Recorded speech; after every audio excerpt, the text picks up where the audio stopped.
How are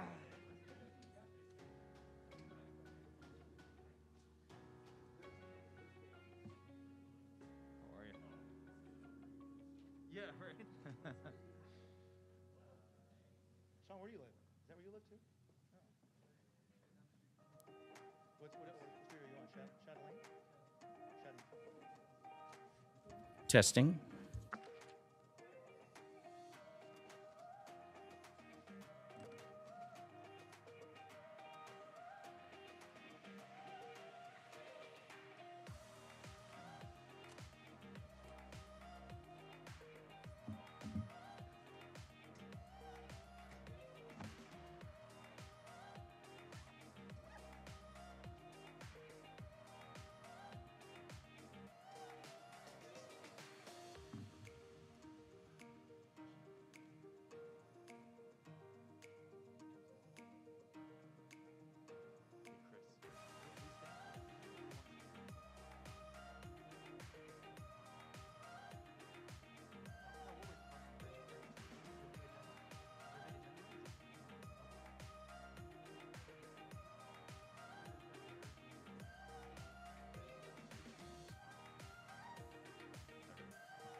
Not sure.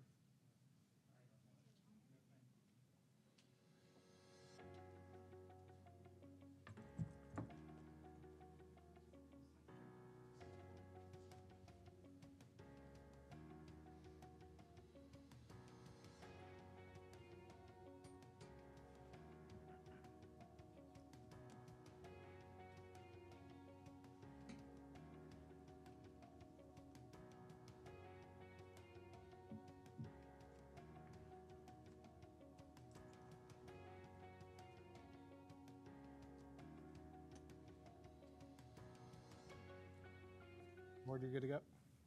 All right. Good evening. Call the meeting to order, please. Mr. Harris? Here. Mr. Melody? Here. Mr. Weininger? Here. Mrs. May? Here. And Mr. Valentine. Here.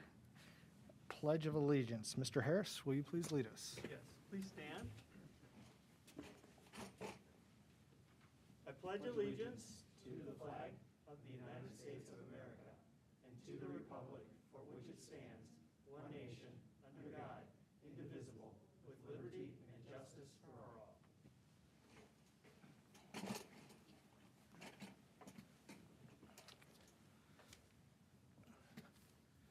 All right. Approval of the agenda for this evening's meeting. Is there a motion?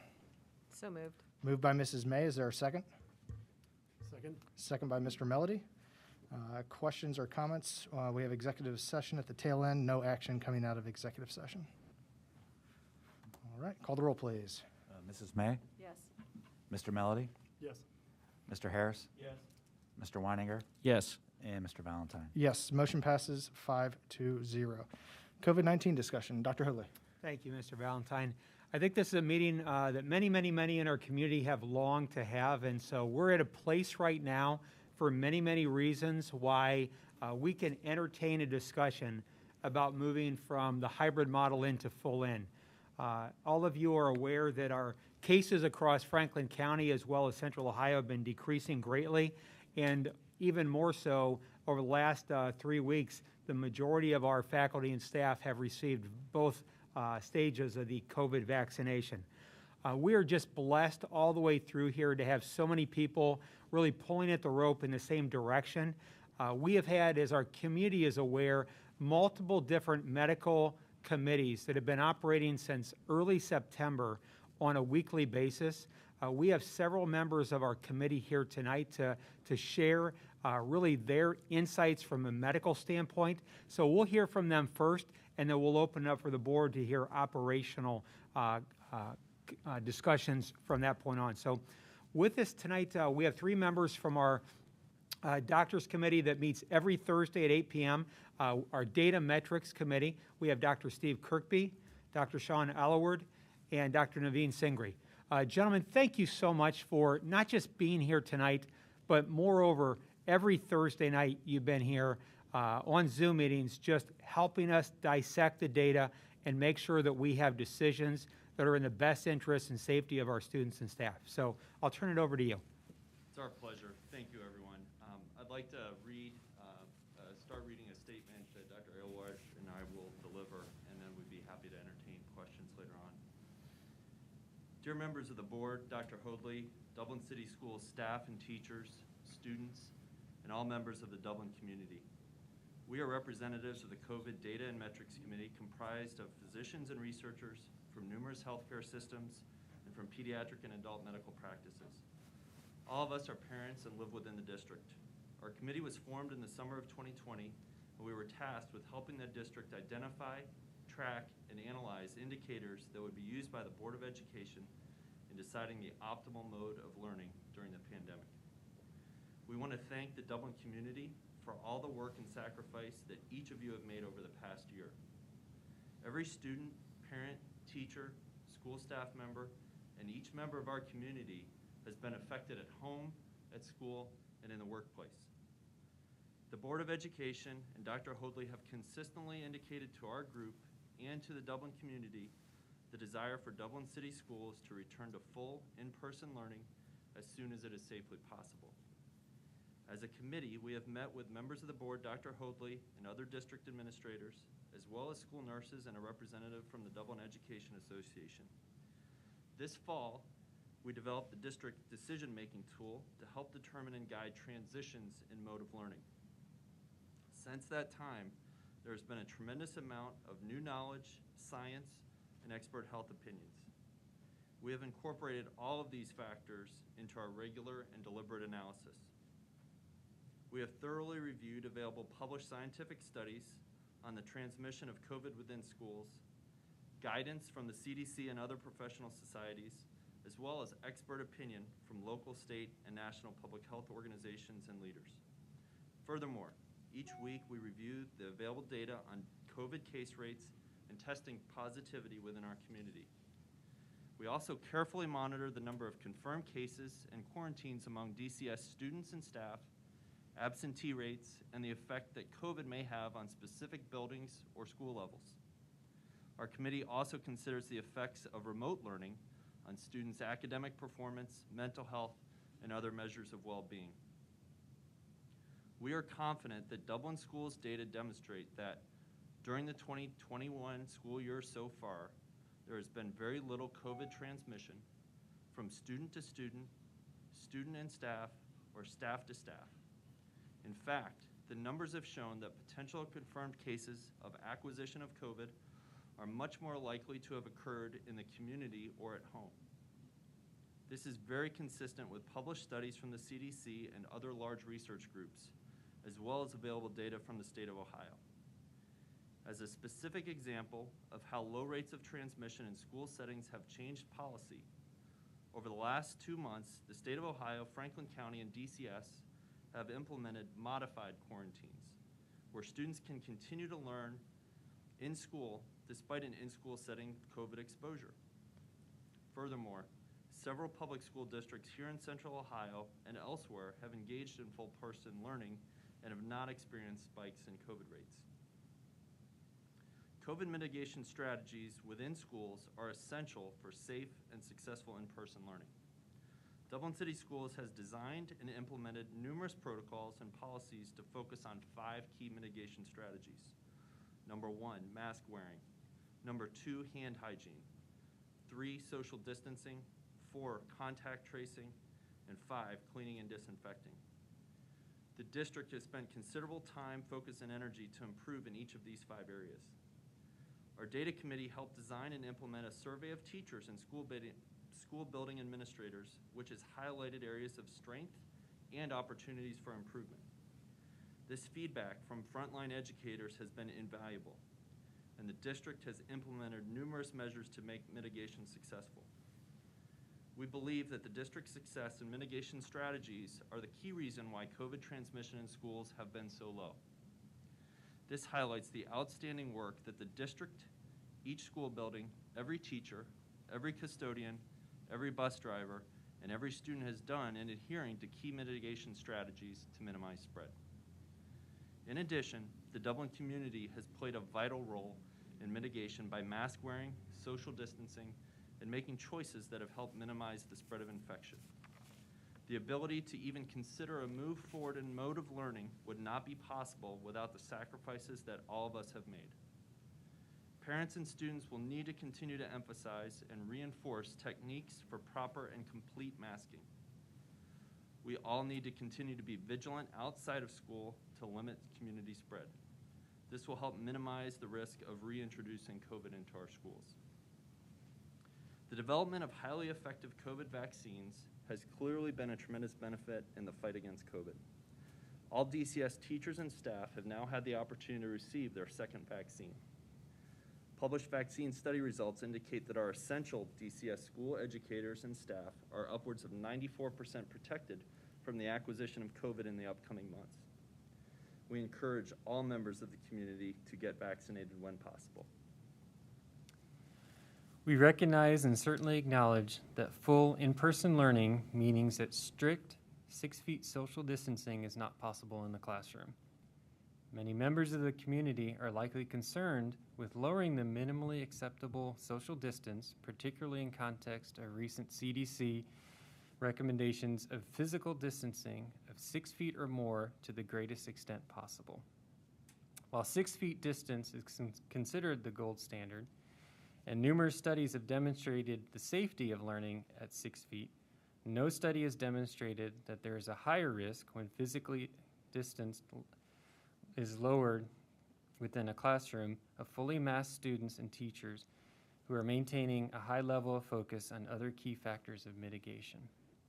It should be noted that CDC guidelines, as well as published scientific papers, expert opinion, and experience in classrooms in Ohio, the U.S., and elsewhere all point to the key role mitigation strategies play in making learning safe at distances of less than 6 feet. The American Academy of Pediatrics issued a COVID-19 guidance for safe school statement in January. In this document, the Academy strongly advocates that all policy considerations for school COVID-19 plans start with a goal of having students present in school. With regards to physical distancing measures, the Academy states schools should weigh the benefits of strict adherence to a 6 feet rule between students with the potential downside if remote learning is the only alternative. I did want to repeat that one more time. So according to the American Academy of Pediatrics, they feel schools should weigh the benefits of strict adherence to a 6 foot rule with the potential downside if remote learning is the only alternative. Thus, we believe that there's a strong benefit to student and overall community well-being with full live in-person learning. While every effort needs to continue to be made to prevent COVID spread, live learning is anticipated to have a positive effect on academic performance and mental health of our children. There is evidence of detrimental short and even long-term consequences for students receiving remote or limited live learning. Taken together, these trends and developments have led the Data Committee to believe that the district can reasonably advance to full in-person mode of learning effective March 15th. This endorsement is conditional upon the continued stability in Dublin and Central Ohio COVID rates. It is also based on the continued effort of the district to adhere to and continuously optimize COVID mitigation strategies. If the Board of Education elects to move to full live learning, the Data Committee will continue our weekly role in the careful and deliberate analysis of local and community COVID transmission trends, rates of student and teacher absenteeism, and analysis of mitigation strategies. These are and will continue to be primary factors in guiding our recommendations. In addition, we will continue to closely monitor trends in key secondary factors, including rates and effective quarantines, district operational issues, as well as updates and changes in expert opinion at the local and national level. New variant strains of COVID-19 may become more prevalent in our community and could present new challenges. If the COVID situation in the schools or community worsens, we will not hesitate to recommend a transition back to the hybrid learning model. We would like to acknowledge the many others whose hard work have made the transition to full learning possible. These include all Dublin City School teachers, staff, building administrators, and the other volunteer medical committees. The Protocol Committee is working hand in hand with district leaders, to design and implement effective models for infection control. Likewise, the mental health, education, and athletic committees have all done tremendous work in helping guide the safety of hybrid education and extracurricular activities. Finally, the district's school nurses should be acknowledged and thanked for their essential role in contact tracing and guiding ill students, families, and staff. We thank you for this opportunity to participate in the meeting tonight, and we're happy to try and address any questions or concerns on the part of the board. Members of the board, what questions would you have for our medical experts tonight?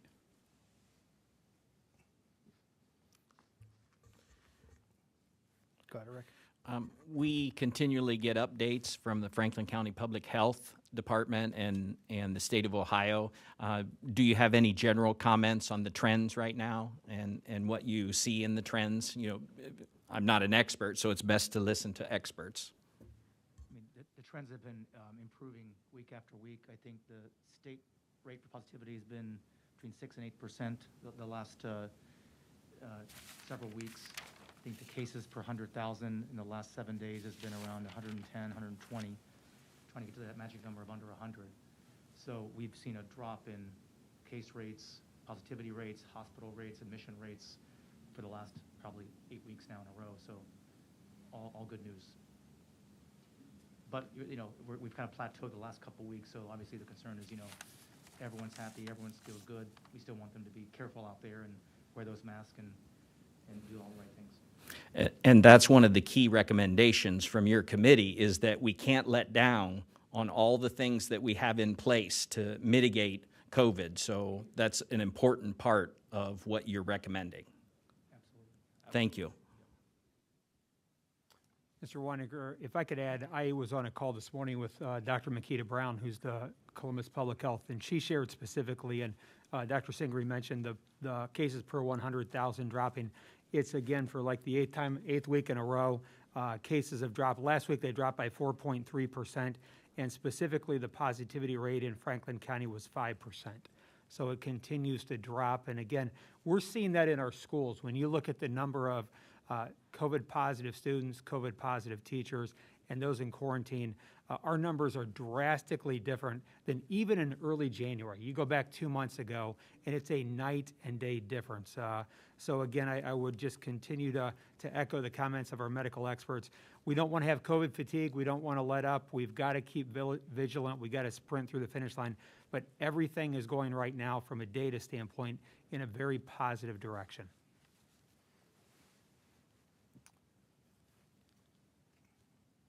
I don't have a question, but I would like a comment, if I may. I've had the privilege of being able to be on the Zoom call every Thursday and listen to you all. And your dedication and what you give to this district is from your heart. And I can't say enough to thank you all for everything you've done and everything you've helped us with. And you've even made, for an accountant like me, helped me understand all the science, which is not all the science, but a lot of it. So I appreciate that.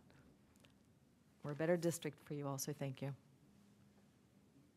Well, thank you. I think I can speak for all of us on the medical committee to say that we really appreciate and are overwhelmed by the wonderful professionalism and just wonderful quality of everyone that's involved with Dublin City Schools, from the nurses to representatives from the teachers to Dr. Hoadley, members of the board. As a parent, I think I can speak for all of us and say we are tremendously blessed to have such great people and so many resources all working for ultimately the best things for our students. Can I make a vaccine comment? I think everyone heard that the third vaccine got approved this weekend, and from what we're hearing, they're making a lot of doses of the J&J plus Moderna plus Pfizer, and what they're projecting is potentially by summertime, everyone in the U.S. could potentially get a vaccine, especially above 18, until the child data comes out. So I know that, we're talking about this year, but then there's obviously next year, next fall, for school year. But if everyone gets that vaccine, hopefully we can get to the herd immunity before we know it. So, and we've all got the vaccine. We look great. There's been 60 million doses with so few side effects. It's been unbelievable. I also want to thank you, Stu, make sure your mic. my colleague Lynn May. My colleague Lynn May is very eloquent, and I echo her comments. However, I'd also like to think back to about a year ago, as we were looking forward to St. Patrick's Day. It didn't happen, and we entered into what we're going to do as a society, as a nation, as a world, and here in Dublin schools with regard to how would we continue to educate our students. And we needed doctors and medical professionals from our community to step forward. And you could have continued to do, you're very busy, you have practices, you have your families, and you stepped forward and you helped us. And we'll always remember that. So thank you very much.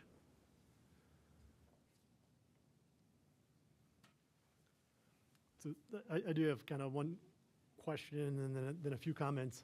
First of all, when we look at the learning mode decision guide that was passed by the board, presented and passed by the board last October, I believe, there were 3 primary indicators in that decision-making guide.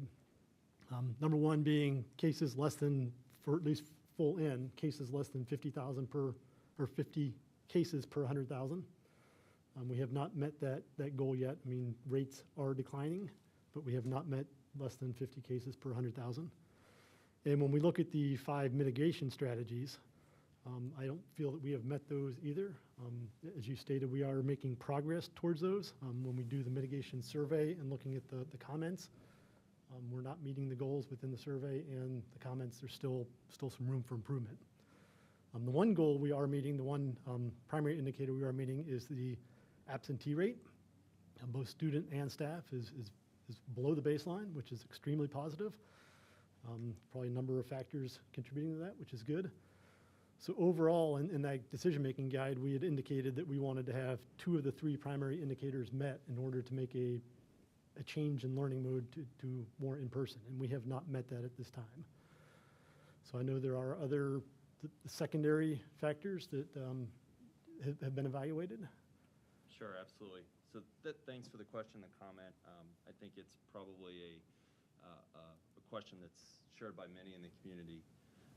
You're absolutely right when it comes to our case rate, which is one of our primary factors, not being at our ideal green zone.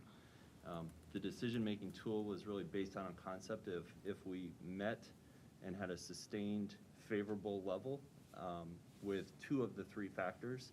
If we were there for a sustained period of 2 weeks, then the decision would be that we could continue at our current mode or consider an advance to the next mode based on secondary factors. With regards to the mitigation strategies, I would say that this is one that our committee has really struggled with. How do we objectively measure? I mean, we can all walk into a building, and I know Dr. Hoadley and many in the district do this, and can think, hey, we're doing a good job with hand washing, we're doing a good job with contact tracing. How do we really objectively measure that? I think our survey that was designed and implemented has been a very important tool in assessing that. But I think all of us, really struggle with what is the definition of, are we absolutely meeting with 100% certainty mitigation factor or not? I would say, and I think our committee would agree, based on the discussions that we've had, that perhaps the best way of measuring our effectiveness with mitigation strategies is looking at the rate of transmission within the schools. And we feel, again, very confident that now for many, many months at elementary school and now at middle school and high school level, that COVID, we have not seen transmission from person to person, student to student, staff to student, staff to staff. And that, I think, probably is what, as a committee, we believe speaks to the best measurement of mitigation. So as a committee, we feel like we are in the green zone as far as the mitigation. And so with that, with two of those three factors being in a favorable zone, that is why we say that using this decision-making mode, it's reasonable to move forward into full learning. And then I'll also just comment that all of the secondary factors that we look at, those are all also favorable to trends that we've seen in Central Ohio, effects on district operations. There's Dr. Holdley every week gives us an update on district operations as far as transportation factors, the necessary staff, all of those various things that we look at each week. And so we would, as a committee, say that the secondary factors are all favorable as well. Okay, thank you for the additional information and clarification. I do have a few comments as well. Really not my question or anything that needs to be answered unless people feel free to if they need to. First of all, I'd like to thank all the doctors and for your guidance and recommendations throughout the school year. We understand it's been a lot of work and a lot of commitment on your part. I'd also like to thank all the participants in the various committees, data metrics, protocol, mental health, extracurricular, communications, just to name a few. Everyone has shown commitment to the schools, the students, and the community. Over the last few days, I've had the opportunity to meet with several principals and tour several of the buildings across the district at all levels of education. I'm thoroughly impressed with all the creative solutions they have developed in planning and implementing around reducing spread and exposure in the school. I saw the commitment at all levels, bus drivers, custodians, administration, and teachers, and I'm confident that the staff will continue to review and implement plans needed to meet our educational needs. However, I do have concerns that we will not be able to maintain adequate social distancing at all times, especially on the buses and in classrooms at times when we have small classrooms with upwards of 30 students in a classroom. And I also have concerns with spring break travel and the potential community spread coming back with variants of the virus. And as we've already seen in the last week, from the board meeting last week to this week, we have seen our numbers within the district double, both between COVID positive and quarantine cases. Last week at the board meeting, under 50 cases, and we are now at over 100 cases throughout the district. While not significant, but it is already a trend in that direction. I do understand the need for students to be in the classroom, and I believe the hybrid model is working. We've implemented a great solution, and many of the teachers feel that they are making progress, adequate progress in the smaller learning groups, and that the children are excelling. With that being said, I would like to not risk potential higher spread within the community and the schools, and I would propose that we stay in the current learning mode because it's already been a challenging year, and my biggest concern would be that we step up to full in-person and then have a need to then step back down again and further impact the students and teachers and parents. So, thank you. One quick note, Lynn and other board members have obviously thanked you guys for all that you've done, which is far more than just the Thursday evenings. The dialogue that continues on a daily basis sometimes has been impressive, and I know that, again, we're extremely thankful.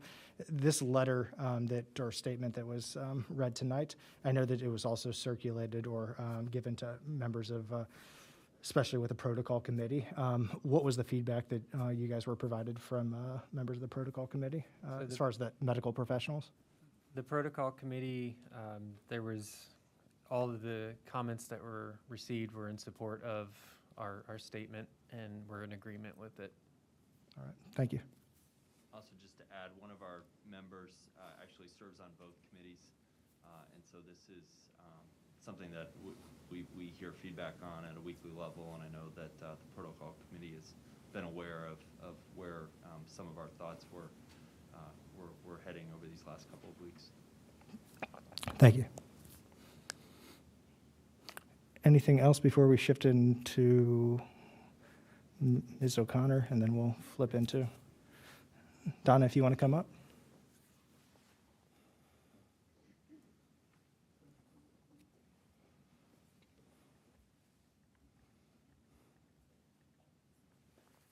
Good evening. I appreciate Mr. Valentine, Dr. Hoadley, and the board providing me the opportunity to speak tonight on behalf of the educators in the district. It's hard to believe that it's been almost a year since our world has changed so drastically because of this pandemic. Personally and professionally, we have all felt the grip that COVID-19 has had on our lives, and sadly, there are members of our school community that have also felt the grief of losing a loved one to this virus. My heart goes out to our colleagues, our students, and our families who have experienced this loss. Since March 13th of last year, we have asked so much of our students and have asked so much of our staff. In fact, we've asked so much that the disruptions have become normalized. Our students and their teachers have become experts, very tired experts, but experts nonetheless at navigating the constant change this pandemic has placed in our educational paths. At first, we all became remote teachers and learners. Then while some stayed remote, others of us became hybrid teachers and learners. Then for some of us, back to remote teachers and learners. Then add in live streaming teachers and learners. And we can't forget our quarantined teachers and learners. And then back to hybrid teachers and learners. And so I have an ask. On March 15th, can we finally drop the pandemic nicknames and just simply go back to being teachers and learners? It's always been a shared goal for all of us to get back all together. And while every teacher, student, parent, and school employee has their own opinion as to when that should occur, and for some should have probably already occurred, based on some of the factors of lower case rates within our schools, lower rates in our communities, and vaccine distribution for our employees that we are so grateful for, maybe it's finally time to move in that direction and look forward to March 15th. I stated this last fall, but it's worth repeating. We are Dublin educators. We do not fear working hard. We adjust, we achieve, and continue. We love our students, and we can't wait to bring them all together and do our best at keeping them healthy and safe in our classrooms. Quite honestly, for our students and teachers, March 15th is starting to feel like the first day of school all over again. We've actually had a few of those this year. It does feel weird that this first day is perhaps happening in March, but it doesn't mean we'll be any less prepared or any less excited or any less nervous to welcome our students through the doors that morning.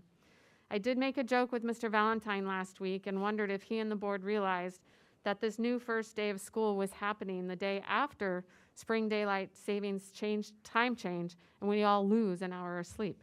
Your teachers are just thankful it won't be a full moon also. Working together with our building principals and custodians, our educators are making preparations to be ready for this first new day. Our principals deserve many thanks for their efforts, and while their work is not always visible, teachers have felt cared for and appreciated by their building administrators through every challenge that this year has brought to us. Mr. Harris, you just recently said it better than I ever could. And you said, rather than being disheartened, divided, or drained, our teachers responded to the challenge in an innovative and pioneering fashion. Our culture is to embrace the positive, and we are drawing on the resilience and grit of our teachers and staff. Thank you, teachers, for a year that will make a difference. So we thank you, Mr. Harris, for those kind words. We really do appreciate it. I do think it's fair to recognize that we are all pandemic weary. Yet we all can hopefully see the proverbial light at the end of the tunnel. Even if it's still dim right now, as Mr. Melody just commented, it's there, and we hope that with each passing day it gets brighter. We also hope that this will be the final change that our teachers and learners will have to make this school year. If there is one thing our children need right now, it is predictability and consistency, and probably for some, my own sons included, a more regular bedtime. It seems only fitting in this week of celebration of Dr. Seuss and our love of reading in our schools to end my remarks with one of his quotes. And as teachers and learners make their way into this last quarter of the school year, with that resilience and grit that we know we have, it's important to remember this. You're off to great places. Today is your day. Your mountain is waiting, so get on your way. And that we will, because we always do. Thank you. Thank you so much, Donna. You're welcome.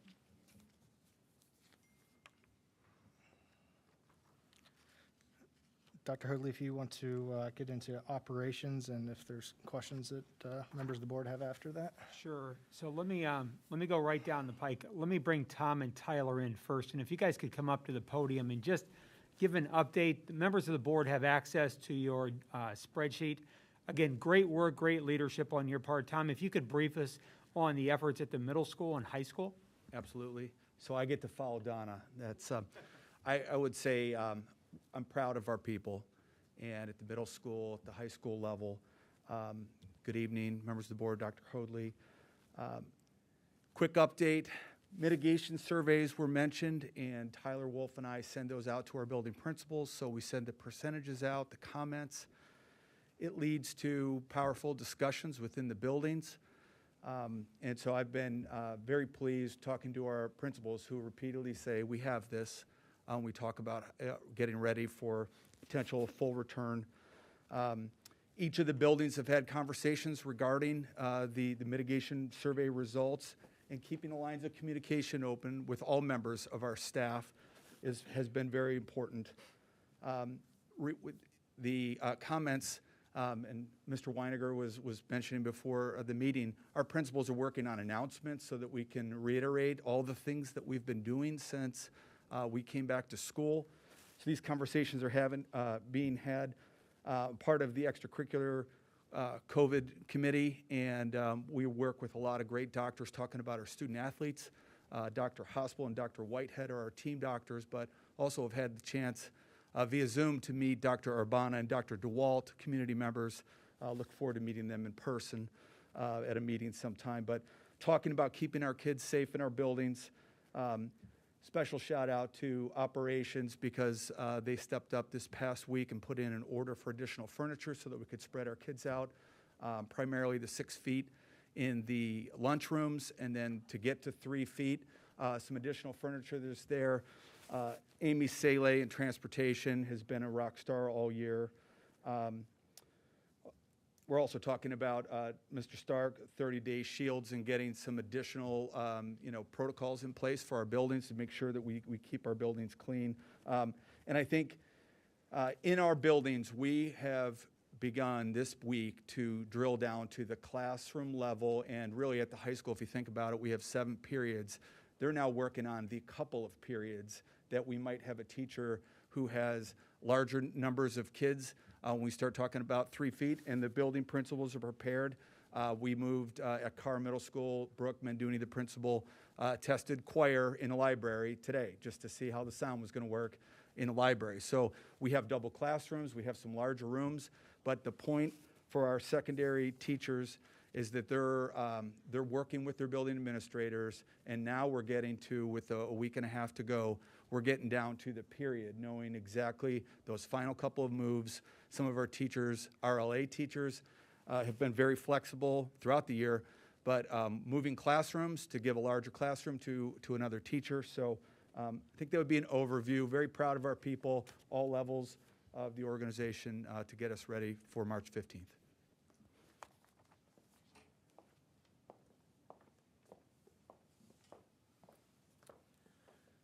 Well, thank you, Dr. Hoadley, and members of the board and members of our medical community. I greatly appreciate all the work that's been done in leading up to this target date of full in. And I'd also like to give a big thanks to all of our principals and all of our teachers and support staff, custodians, and operations, and everyone else, because it really is a team effort in figuring out how we're going to bring all of our kids back.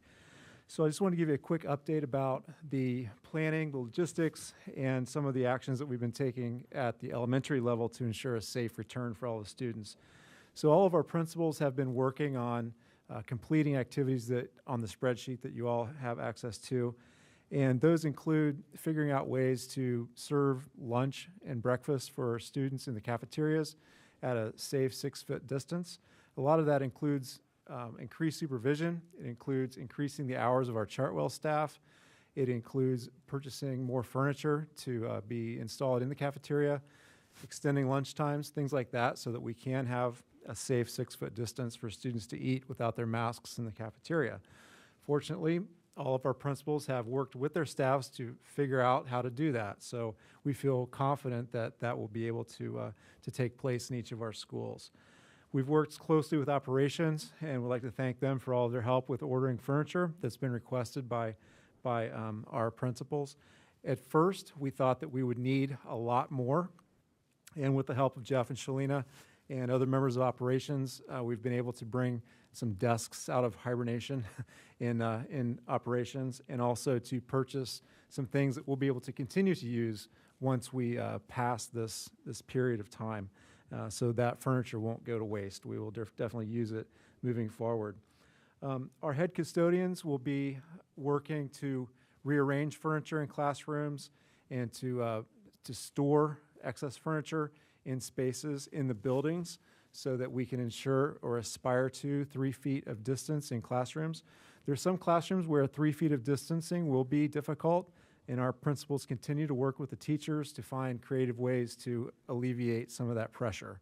So some of those things include finding other classrooms, having extra help. HR has been instrumental in providing some extra help for us in the elementary schools where classes are large, so that students can be spread out into smaller areas. And principals have been very creative in their methods of finding ways to aspire to that 3 feet of distance, even though it will be difficult in some of our larger classrooms. Operations has been providing extra Clorox wipes for our cafeteria. And as I said, HR has been very instrumental in helping us get extra support for classes that are near the cap.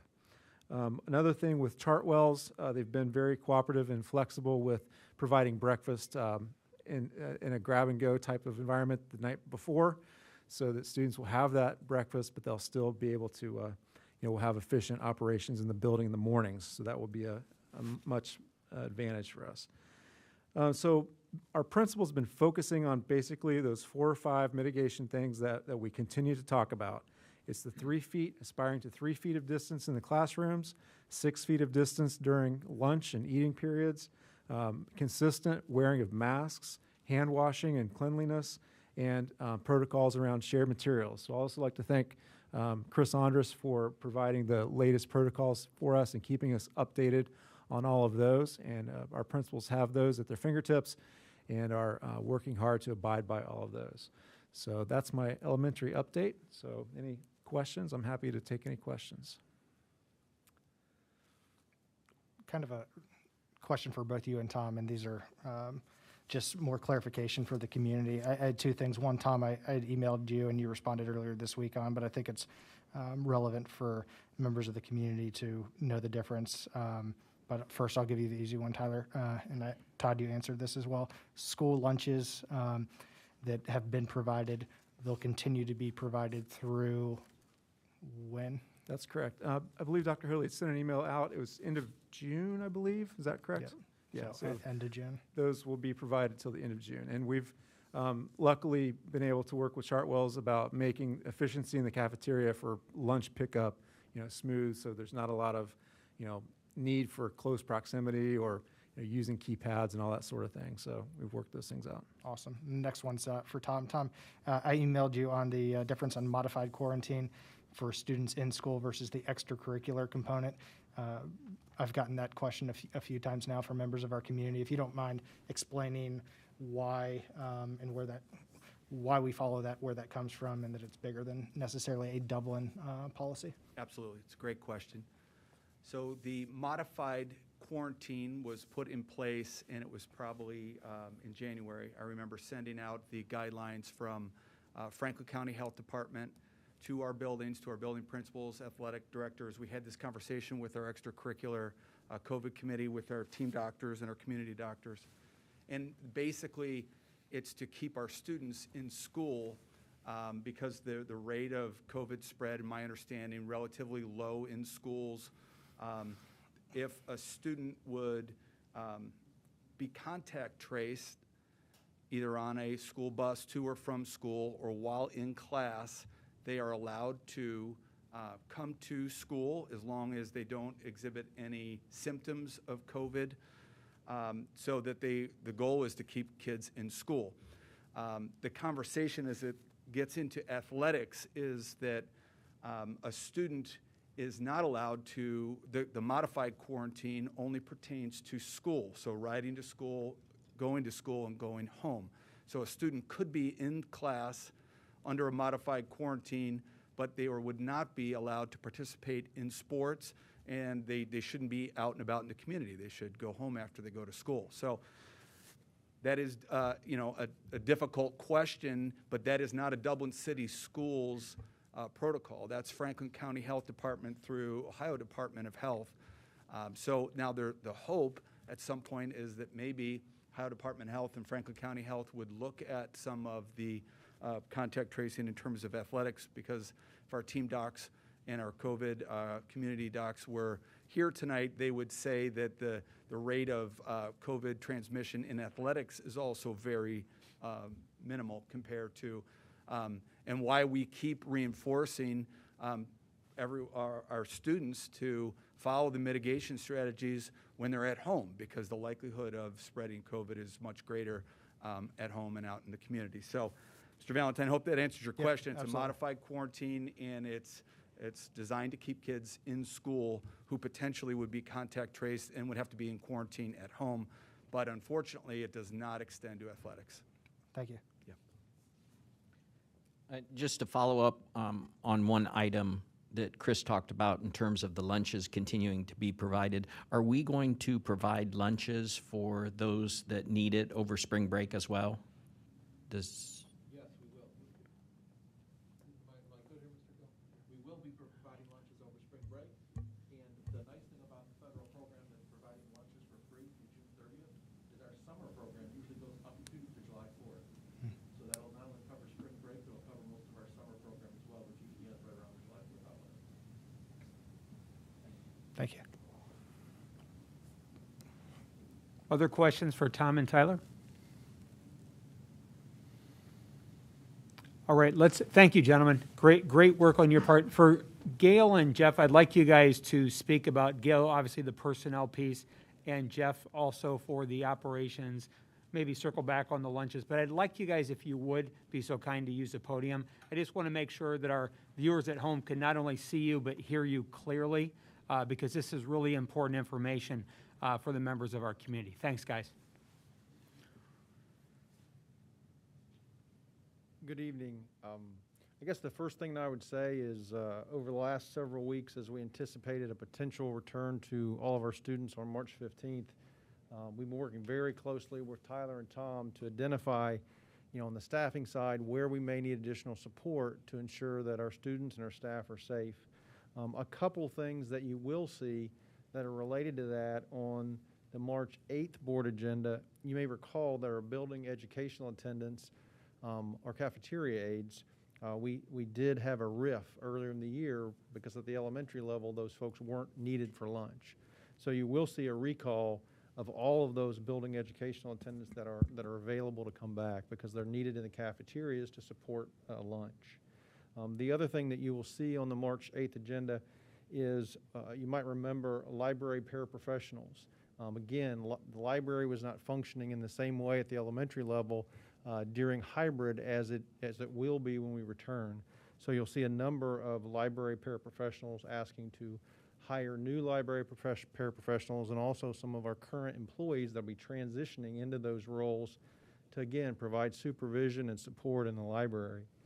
With regard to lunch, at the last board meeting I mentioned that we were reaching out to a lot of our current staff members to ensure that we could provide even extra support, primarily at the elementary, to as a way to provide extra support and supervision, as some of those lunches, depending on the building, needed to be spread out. So I'm happy to report that a lot of our crossing guards, that's a group that helps in the morning and helps in the evening, and a lot of them had availability during the midday.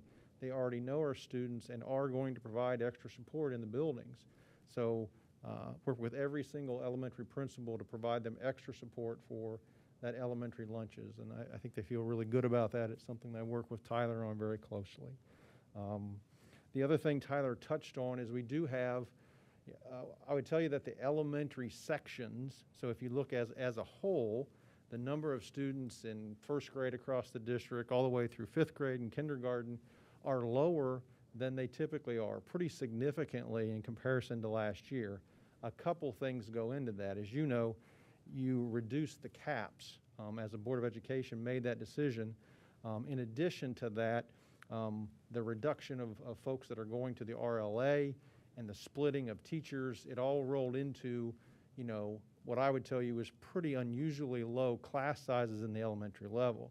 Now, there's always exceptions to that.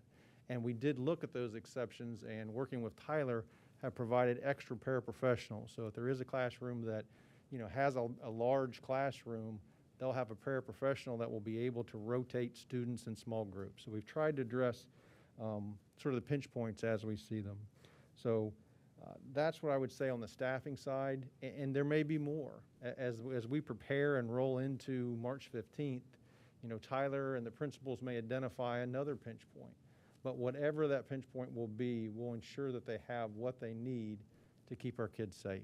So some of the things that we're doing, and I'm sure there'll be more in between now and then. Any other questions related to staffing before I let Mr. Stark take the floor? So did I just hear right about the caps at the elementary school primarily, that we are providing extra support in those classrooms? Yeah, those that are approaching the cap or right there, we are providing an additional support. So Tyler and I have identified those sections that have large numbers of students. I would tell you that overall, though, the number of students per class at the elementary is significantly lower than it was last year. So we're taking a classroom that's already at capacity and adding additional bodies in that classroom to provide support? The tool would be, this is just a for instance. Tyler and his principals can use the extra support in a number of different ways, but I'll give you an example.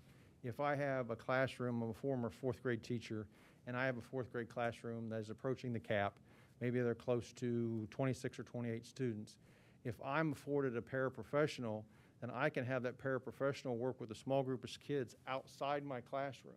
And I could rotate a number of students to work with that small group of students outside my classroom, effectively reducing the number of kids at any one time that is in the main classroom. Okay. Does that make sense? Yes. Okay, thank you.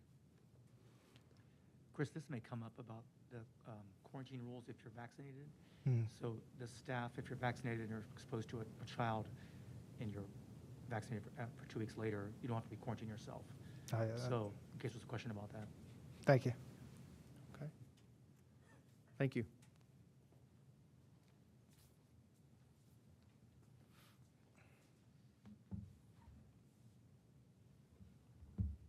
Good evening, everyone. Let me start off by mentioning a big thank you to Tom and Tyler. Lots of conversations going around. The most impressive piece of all, and I will tell you, is while we've ordered a lot of furniture, the amount of thought that went into the furniture. Nobody wanted to order something that was going to be good for March 15th. We wanted to order something that would be good for this March 15th, next March 15th, and so on and so forth. So there's quite a bit of work that went into that. Very impressive. We feel real good about our furniture order. Right now, all of our furniture is supposed to arrive on time except for a small amount. And that small amount, we're still working with the manufacturer, or if we need to place another order. Large parts of the countries are all going back, and the furniture we're ordering is on high demand as well. But the vast majority will be here, and we're still relatively confident we can get most of it here by March 15th. As far as custodial goes, I want to make I don't do this enough, but our head custodians are really, really a special group of people. Up to date today, I get announcements from the Washington Township about fire inspections, and all of our head custodians that had inspections passed them 100%. That's really something. I mean, the Washington Township is a fantastic partner of ours, but they do give us a thorough inspections. And I can't always say we always pass them. Sometimes there's an egress here or something that needs to be fixed, but they pass them all. Our head custodians throughout this process has given us genuine, really good feedback. And what I mean by that is, did you think of this? Did you think of that? These are some really good feedback suggestions that we're taking. And as we're not quite done yet, what we're trying to do is develop a schedule on what things we need to push from first shift to second shift to allow the first shift folks to handle what's going to be a much larger load with larger lunches, more tables to clean, so on and so forth. But that's all coming together. Confident it'll be together by March 15th. On the larger schools and the secondary level, we have partnered with a firm called BioPure, which we have used throughout the year. And they come in and they spray this disinfectant with an antimicrobial shield that doesn't allow things for 30, 60 days. We use them on the buses on a periodic schedule. Our buses are cleaned daily by our drivers. And then on a periodic schedule, they're deep cleaned. They're scheduled to be deep cleaned again before March 15th. And we're also, not just for the first time, but I believe now for the third time in some areas, going to be hitting some of the larger areas in the high schools and the middle schools. This will not only provide protection for students and staff, but it allows our custodian group to really focus more on the classroom areas as well instead of the larger areas. Our transportation group, it's been said before about Amy Saleh, just really a phenomenal job. Donna said it's kind of like the first day of school. That's how Amy feels, only instead of a summer, she has 3 weeks. And she has done tremendous, tremendous work.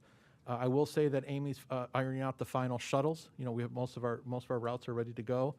We've put a great amount of effort into making our routes as quickly as possible.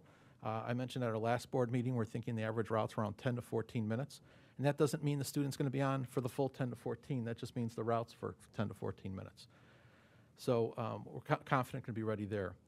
On our maintenance group also has worked very, very hard this year to make sure we're in CDC alignment. And this means, and I've mentioned this before about the MERV 13 or greater filters. We can now say that every building, every property we have, and there's quite a few of them here in Dublin City Schools, has MERV 13 or greater air filters in place. And they're not only on a schedule to when they need to be replaced, but we've already bought for the next round to go.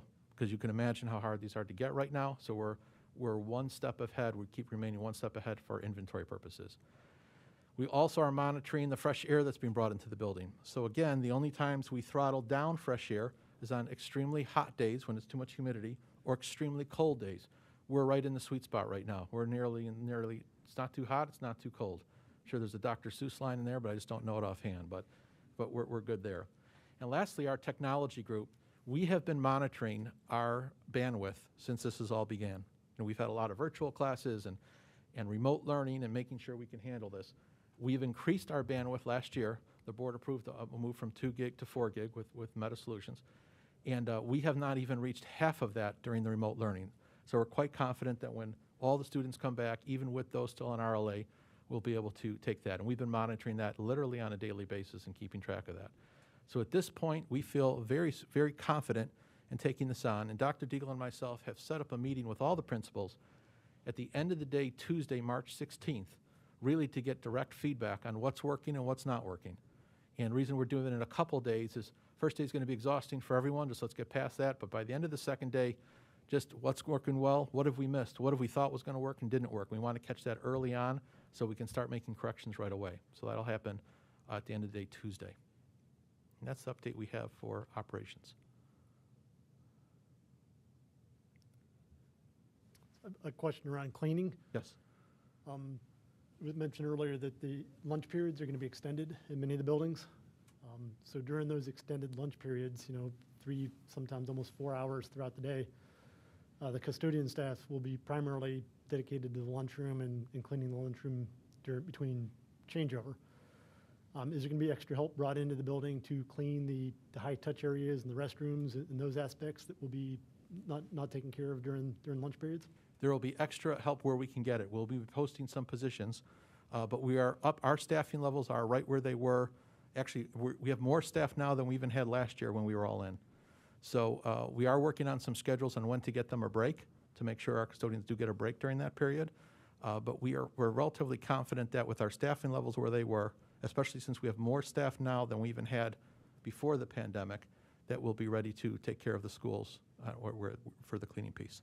And in addition to that, we have a number of postings that will be going up next week to even get additional, primarily what's a district custodian, and that's a custodian that works for the district but they're not dedicated to any one building. They know this when they're hired, and it's really a floating position, and we're going to be bringing more of that on.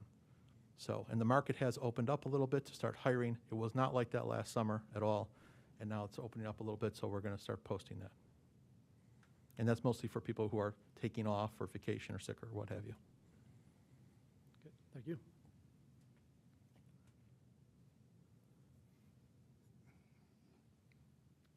Any other questions for Jeff? Nope. Any other administrator that you'd like to hear from before we wind down this discussion? No, I don't. Big thank you to all of you guys who have participated in this. It's a lot of hours, a lot of time. Everyone from Dr. Hoadley and all the faces that are staring up here. We appreciate everything that you guys have done. It does not go unnoticed, and we're at this point, but we know there's a lot more work to go. Chris, if I could just recognize and also thank our doctors here. And, we heard about the mitigation survey. I just want to share with our public more than our board, because you know this, we're the only district in Franklin County doing a survey of our staff. I want to just recognize Dr. Heather Tubbs-Cooley, who was part of the data metrics. She put that survey together, and it was completely novel. And again, what gets measured gets improved. And so while there are opportunities on that mitigation, we're improving every single day on that, and it's highlighted those areas that we can improve on. So I just wanted to recognize Dr. Tubbs-Cooley for her work on that survey and the great work of the data metrics, as well as all the committees there. So thank you, everyone. All right, if there's no further comments by members of the board, if you guys want to stick around, you can. Otherwise, feel free to leave, or we'll be wrapping up here in the next 5-10 minutes. Public participation, visitor comments. Mr. Eric Lichtenfeld, if you want to come up to the podium, please state your name and address. Be right around 3 minutes. I give you some leniency on that, and please make sure that comments are directed towards items on the agenda. Thank you. Hi, Eric Lichtenfeld, 7789 Kelly Drive, Dublin 43016. Hold on one sec. He's going to make sure your mic's hot. Eric Lichtenfeld, 7789 Kelly Drive, 43016. I would like to thank the board for all the work it's done on this issue of the March 15th reopening question, and for providing this forum. I would love to see the kids back in school. I think everyone would, no matter what position anybody's held on this issue over the last year. With the plan to go all in on March 15th, I see some factors that haven't been sufficiently addressed, or in some cases maybe addressed at all. March is when the much more transmissible UK variant has been modeled to become the predominant strain in the US. Do our plans take this and other dangerous and more communicable variants into account? As Mr. Melody pointed to earlier, spring break is fast approaching, and with it, travel for many families. Just how well do our plans take into account any potential surge in infections above the baseline we have now? According to CDC guidelines reported widely today, the CDC would not recommend we go all in. For Franklin County, these guidelines would call for hybrid learning for elementary schools and remote learning for middle and high schools. We've been told that except for lunch, there will no longer be 6 feet of physical distancing as recommended by the CDC, but instead 3 feet to the extent possible. 3 feet to the extent possible. That's not an assurance, and that's hardly reassurance. We're told that the reason for considering the full return is that our mitigation strategies have worked. But it seems to me that they've worked to the extent that we can control the environment. And when we double the number of kids in a classroom and have the space between them, it may prove harder to maintain that level of control. That, plus these other factors, they don't add up to a reason to stop doing what's worked. Why would we do that when the CDC has said that we should not take recent encouraging developments, such as the vaccine, as a reason to relax our vigilance? all of us, the board, the teachers, the staff, the families, the kids, have invested so much in making this year the best situation it could be. Why would we risk the investment we've made of time and of toil? I'm not even recommending that we return to anything more restrictive than what we have. In a way, I'm talking about the most conservative approach possible. Staying this, yes, imperfect course for just a little longer. Staying with what's worked. Given that, and all of these factors that I've touched on, I'd ask those of you who might be planning to vote for all in to just consider this. What are the consequences if I'm wrong? And what are the consequences if you are? Thank you. Thank you. Board of Education comments. Any additional comments? Or My dad always used to say, sometimes it feels like you're turning the Titanic in a river. And honestly, this process feels like turning the Titanic in a river. So kudos to everyone who's working on that turn. It's appreciated. All right. Sorry, Sue. Thank you, President Valentine. So, and thank you, Mr. Littlefield. That was very well stated. I would like to also, and we've thanked a lot of people, there are many, many talented, dedicated, hardworking people. I'm just looking around the room, and they've all had sleepless nights and holiday time and time away from families to help us through this COVID-19 educational crisis. But there are three steadfast leaders who have worked through multiple questions about their leadership, and they have led this district in a steadfast way. And they are all leaders at the forefront of this organization.